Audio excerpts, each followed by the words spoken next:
Hello ẹ̀yin èèyàn mi, kí ló dé tó jẹ́ wípé a máa ń convince àwọn èèyàn? Ọ̀rọ̀ mufti wo ti wá fẹ́ di nǹkan mi báyìí? Kí ló tó ń convince àwọn èèyàn àfáì? Kò sẹ́ni tó dà yín láàmú. Ẹlẹ́ẹ̀fẹ́ Yorùbá nation, ẹni Islamic nation lẹ́fẹ́, Muslim nation lẹ́fẹ́. Ẹ̀yin náà wà lára àwọn tó ń dà lúrú nìyẹn. Ohun tí wọ́n fi ń pe àwa ní secessionist ọ̀dà lúrú. Ṣó kí wá ní kí wọ́n pe ẹ̀yin báyìí?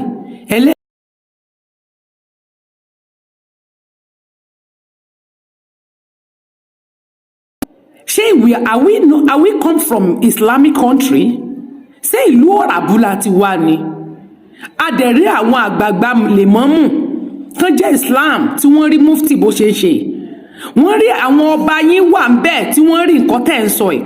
Ẹ̀yin kan iná lẹ́ ń kó àwọn ọmọ bọ́n ṣe ń pààyàn tẹ́ ń train àwọn ọmọ ní ìbọn tí wọ́n dẹ̀ sọ̀rọ̀. Islam eléyìí tó ń ṣe tí wàá fẹ́ dàbí pé o ti nídìí kan fún ẹlẹ́gbàá gidi.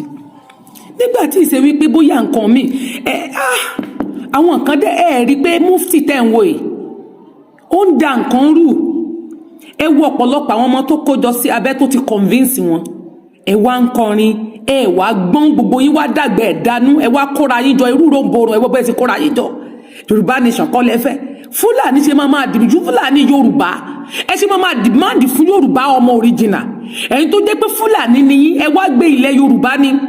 Ẹ fẹ́ apá kan Yorùbá, ẹ ti máa rí Yorùbá, wọ́n bí yín, wọ́n ti kọ́ yín ní èdè. Ẹ̀yin lè fẹ́ máa dìmáàdì fún wa nílẹ̀ bàbá wa pé nǹkan báyìí lẹ fẹ́ nǹkan báyìí. Adé náà la fi sọ pé káyé jà mọ́, káyé bára wa jà mọ́, káyé dojú ogun kọra wa mọ́, òun náà lẹ́yìn náà rí.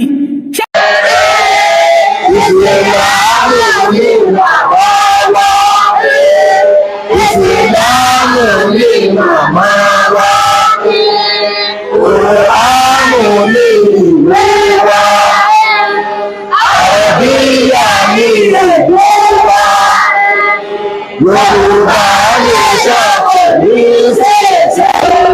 Yorùbá nation kò ní wáyé. Yorùbá nation kò ní ṣẹ̀ṣẹ̀. Yorùbá nation kò ní wáyé. Ìsìlámù ní ìsàlùwà. Ìsìlámù ní bàbá wa. Ìsìlámù ní màmá wa.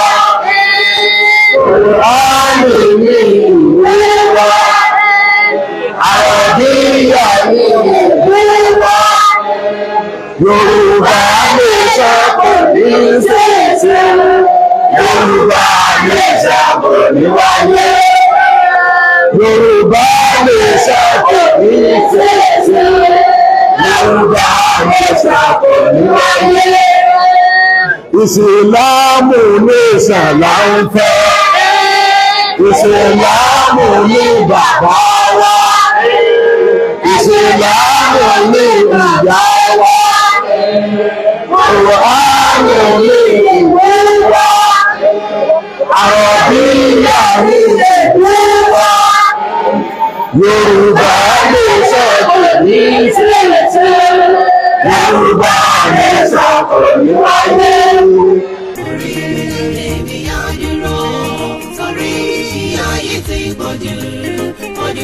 Republic adúró òmìnira adé. Òmìnira adé o, ìyà yìí ti pọ̀jù fún wa. Orílẹ̀-èdè mi adúró.